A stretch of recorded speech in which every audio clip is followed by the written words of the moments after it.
At 69 years old, Maureen McCormick has finally decided to reveal a truth she has carried for more than half a century. A truth involving teen idol David Cassidy, whispered about for decades, speculated on endlessly, but never confirmed. For years, she allowed rumors to swirl, headlines to recycle the same old questions, and fans to wonder what really happened between America's sweetheart and the world's most adored heartthrob. But now, with the kind of clarity that only comes with age, survival, and hard-earned peace, she opens the door to a chapter she once guarded fiercely. And the real story is far more human, far more tender, and far more complicated than anyone imagined.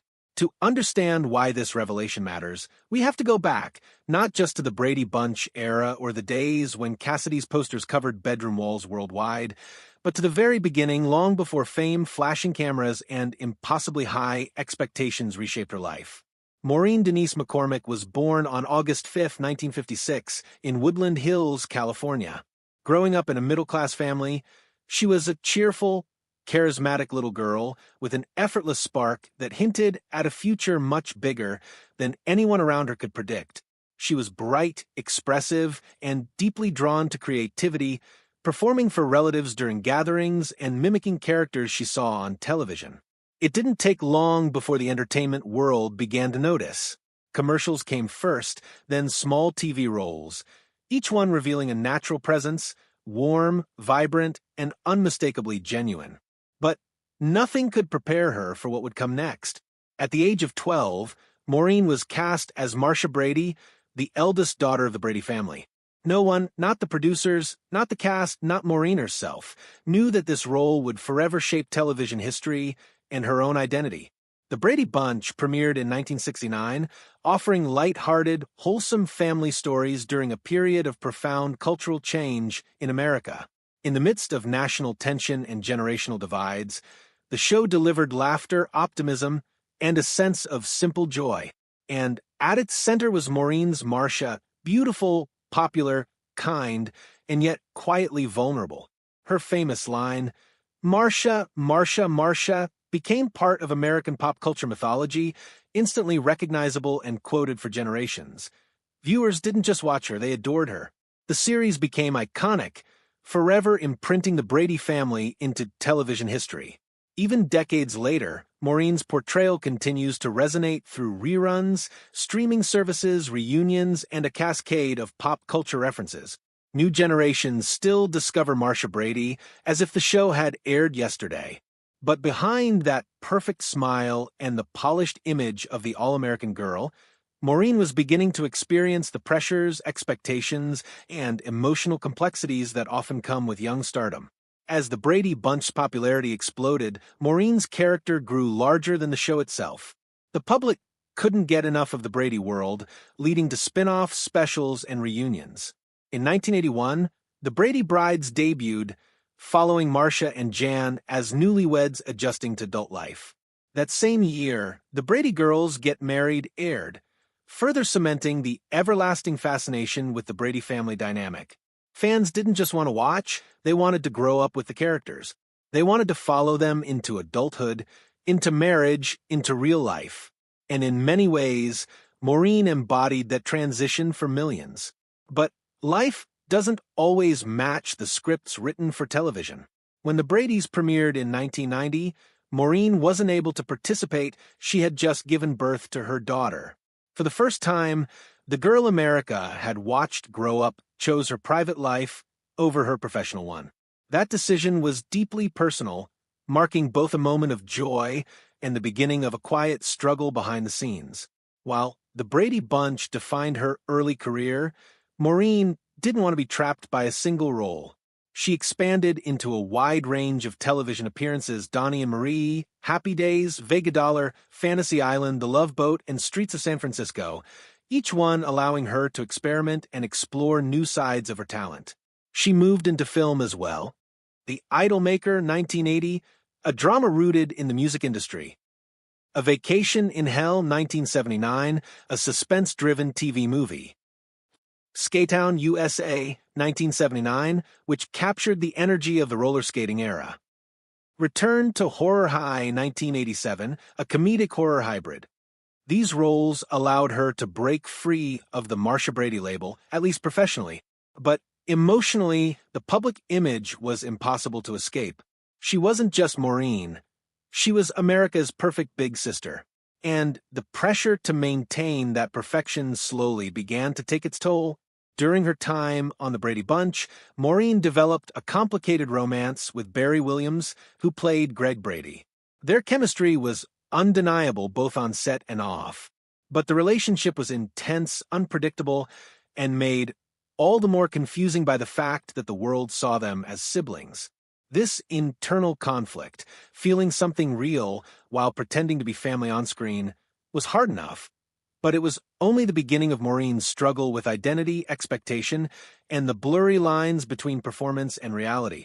By the time the series ended in 1974, Maureen was 18 years old, thrust suddenly from child superstardom into the chaotic world of adult fame. For the first time, she had to navigate Hollywood without the structure of a weekly series or the protective bubble of the Brady set. And that is when her life began to unravel. Hollywood in the 70s was a galaxy of bright lights, endless parties, and easy temptation. Like many young stars, Maureen found herself drawn into a dangerous lifestyle, cocaine, quaaludes, and a cycle of escapism that began slowly but soon consumed her life. She missed auditions. She showed up impaired. She sabotaged opportunities. She felt lost between who she was, who she used to be, and who the world expected her to remain.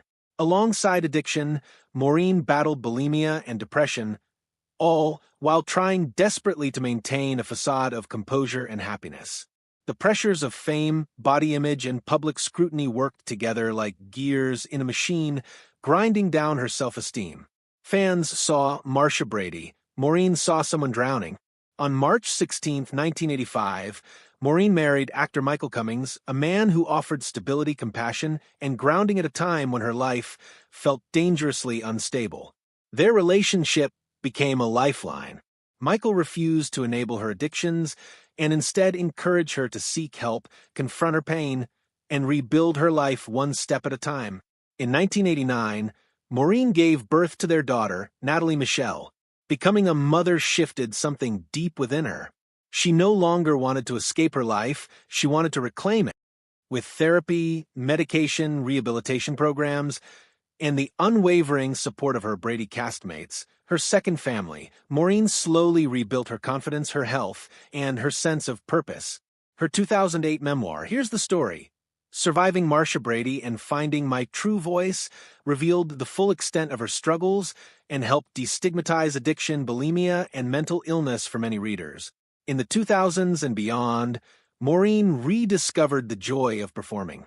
She appeared on Dancing with the Stars, I'm a Celebrity, Get Me Out of Here, and co-hosted Frozen in Time, a design-focused home renovation series.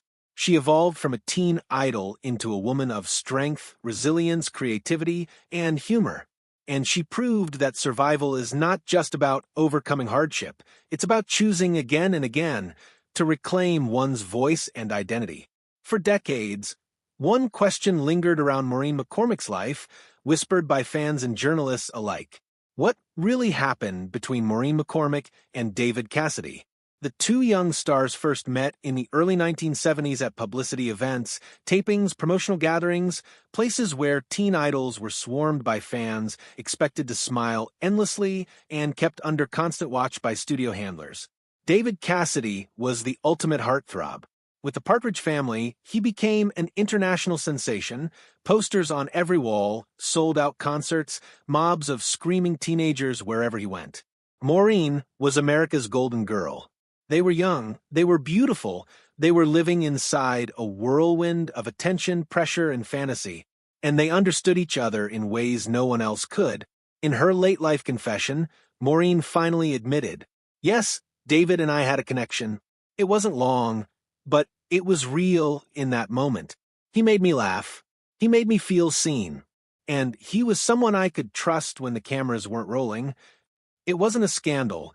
That IT wasn't a tabloid romance. That IT was two teenagers finding solace in one another amid pressures they weren't prepared for."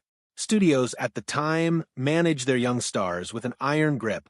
They cultivated an image of innocence, purity, and unattainability.